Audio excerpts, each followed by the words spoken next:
चलता है लंगड़ाकर, झूठ उड़ता है पर फैलाकर, समाचारों से पहले पहुंच जाती हैं अफवाहें, और बहुत कुछ हो रहा है देश दुनिया में। बोर आ गए हैं ट्रंप, संकट में है योगी का मंत्रिमंडल, और साथ ही साथ बिहार में अटका हुआ है मंत्रिमंडल के विस्तार का मामला। लेकिन इन सब से ऊपर अरविंद केजरीवाल की पार्टी का रायता बिखर गया है।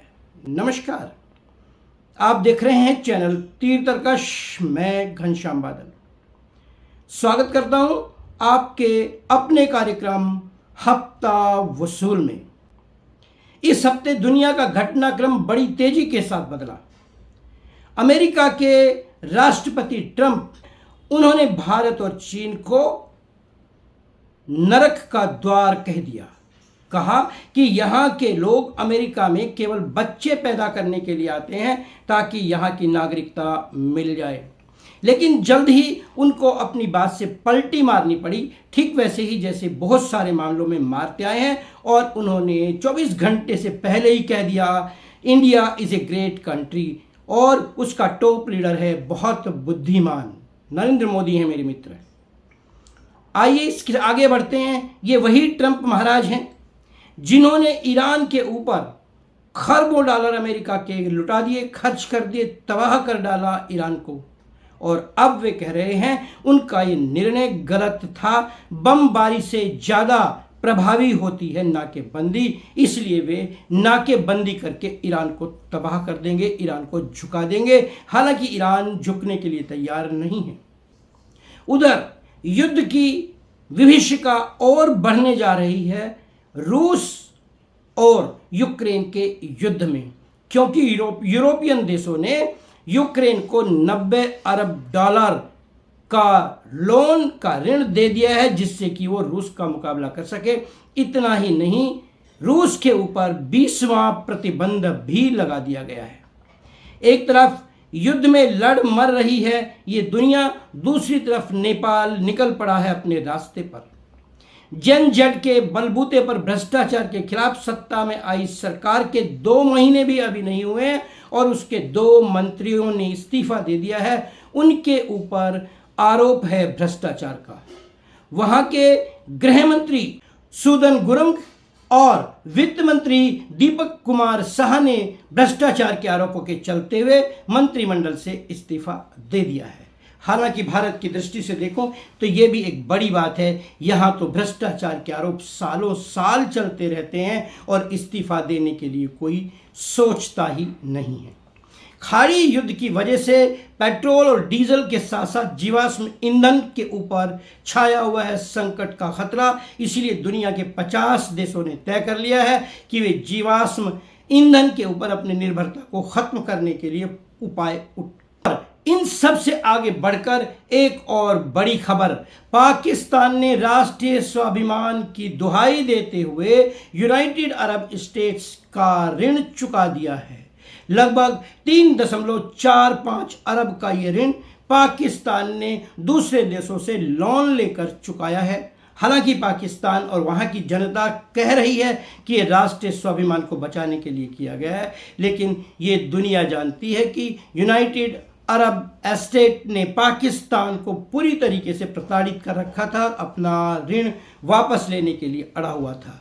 ऐसे में पाकिस्तान ने सऊदी अरब जैसे देशों से ऋण लेकर के उसका ऋण चुका दिया है, जिसमें से 1 अरब डॉलर तो आज ही चुकाए गए हैं।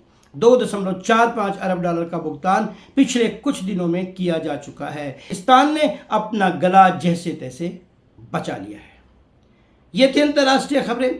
आइए रुख करते हैं अपने देश की तरफ, भारत की तरफ, जहां दुनिया के 50 देशों ने, जैसा कि मैंने अभी बताया, जीवाश्म ईंधन से तौबा करने की ठान ली है और उन्होंने तय किया है कि अब वे ईंधन के दूसरे स्रोत तलाश करेंगे। तो भारत के शहरी विकास और पेट्रोलियम मंत्री नितिन गडकरी ने बहुत पहले ही कह दिया था कि अब भारत को पेट्रोल पर नहीं, एथेनॉल पर निर्भर करने की नीति अपनानी चाहिए। और कल उन्होंने खुलकर बयान दिया कि अब समय आ गया है जब भारत को 100% एथेनॉल का इस्तेमाल करने की ओर बढ़ जाना चाहिए। हालांकि विपक्ष ने इस मुद्दे पर घेराबंदी की है, क्योंकि विपक्ष का आरोप है कि नितिन गडकरी के बेटों की एथेनॉल उत्पादन की बड़ी फैक्ट्री है और ये सारा खेल उन्हें लाभ पहुंचाने के लिए किया जा रहा है। हालांकि नितिन गडकरी ने इससे साफ इनकार किया है। सम्राट चौधरी को कोई रास्ता नहीं सूझ रहा है किस तरीके से बिहार के मंत्रिमंडल का विस्तार किया जाए। अभी बिहार के मंत्रिमंडल में केवल 3 सदस्य हैं, स्वयं सम्राट चौधरी और उनके 2 उप मुख्यमंत्री। मामला सहयोगी पार्टियों की वजह से नहीं अटका है। नीतीश कुमार की लिस्ट तैयार है, चिराग पासवान और मांझी की भी लिस्ट उन तक पहुंच चुकी है, लेकिन मामला अंदर का है और इसमें सबसे बड़ा पेंच फंस रहा है विजय कुमार सिन्हा का, जो कि इससे पहले के मंत्रिमंडल में भारतीय जनता पार्टी के कोटे से उप मुख्यमंत्री हुआ करते थे। देखें राजनीति क्या क्या नहीं कराती। तो देश के सबसे ज्यादा जनसंख्या वाले राज्य उत्तर प्रदेश के मुख्यमंत्री आदित्यनाथ योगी, जो बुलडोजर बाबा के नाम से भी जाने जा रहे हैं देश भर में, उनके भी पेंच अब फंस गए लगते हैं। मंत्रिमंडल में परफॉर्मेंस के आधार पर चुनावों से ठीक पहले परिवर्तन करने की परंपरा रही है और योगी बाबा वही करना चाहते हैं, लेकिन दिल्ली से हरी झंडी नहीं मिल पा रही है। यानी एक बम फूट सकता है योगी बाबा के राज्य में, लेकिन ये बम फूटे या न फूटे, किंतु राष्ट्रीय राजनीति में आपके ऊपर एक बम फोड़ दिया गया है। आपके राज्यसभा सदस्यों में राघव चड्ढा, अशोक मित्तल और संदीप पाठक ने पार्टी छोड़कर भारतीय जनता पार्टी ज्वाइन करने की घोषणा करते हुए कहा कि वे पार्टी के 2/3 सदस्यों को अपने साथ लेकर भारतीय जनता पार्टी में विलय कर लेंगे। इससे उनकी सदस्यता भी बची रहेगी।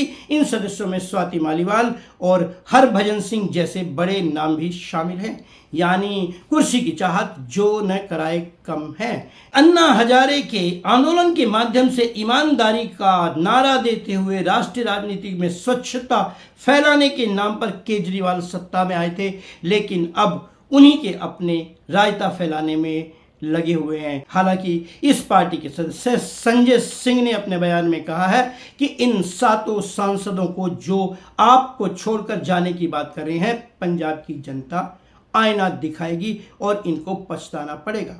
खैर, किसे पड़ेगा पछताना और कौन रहेगा फायदे में, ये तो आने वाला समय ही बताएगा। लेकिन आइए हम आगे बढ़ते हैं फिल्म जगत की ओर। अभी तक भी धुरंधर 2 का जादू नहीं उतरा है और इस फिल्म ने लगभग 1300 करोड़ रुपए का बिजनेस कर लिया है। हालांकि भूत बंगला थोड़ी बहुत टक्कर इसको दे रही है, लेकिन इसका कलेक्शन अभी भी धुरंधर 2 के मुकाबले बहुत कम है। लेकिन एक और आकलन किया गया है कि इतने बड़े धमाके के बावजूद, जबकि धुरंधर 2 बहुत सारी फिल्मों का रिकॉर्ड तोड़ चुकी है, यदि रुपए को 1960 की वैल्यू के हिसाब से गुना कर दिया जाए, उस समय के 1 रुपए की कीमत आज 94 रुपए बैठती है। तो उस समय के आसिफ की फिल्म मुगले आजम ने जितना बिजनेस किया था, उसके मुकाबले धुरंधर बहुत पीछे है। और यदि इस पैमाने के ऊपर मुगले आजम के कलेक्शन की बात की जाए, तो मुगले आजम ने 3900 करोड़ रुपए का कलेक्शन किया था। हालांकि उस समय यह कलेक्शन केवल 11 करोड़ रुपए बैठता था। यही तो है आंकड़ों का खेल। आंकड़ों के खेल की जब बात करते हैं तो याद आता है अपने आप में IPL, Indian Premier League. Indian Premier League में बल्लेबाजों का धमाल जारी है। संजू सैमसन, अभिषेक शर्मा, वैभव सूर्यवंशी और नए उगते हुए सितारे IPL में धमाल मचाए हुए हैं और गेंदबाजों को अपनी जान बचाना मुश्किल दिखाई दे रहा है।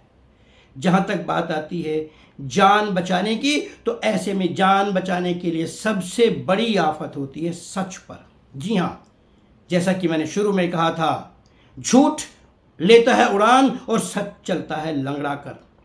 ऐसे ही सच की लंगड़ी टांगों के ऊपर डंडा मारने का काम करती है व्हाट्सएप यूनिवर्सिटी।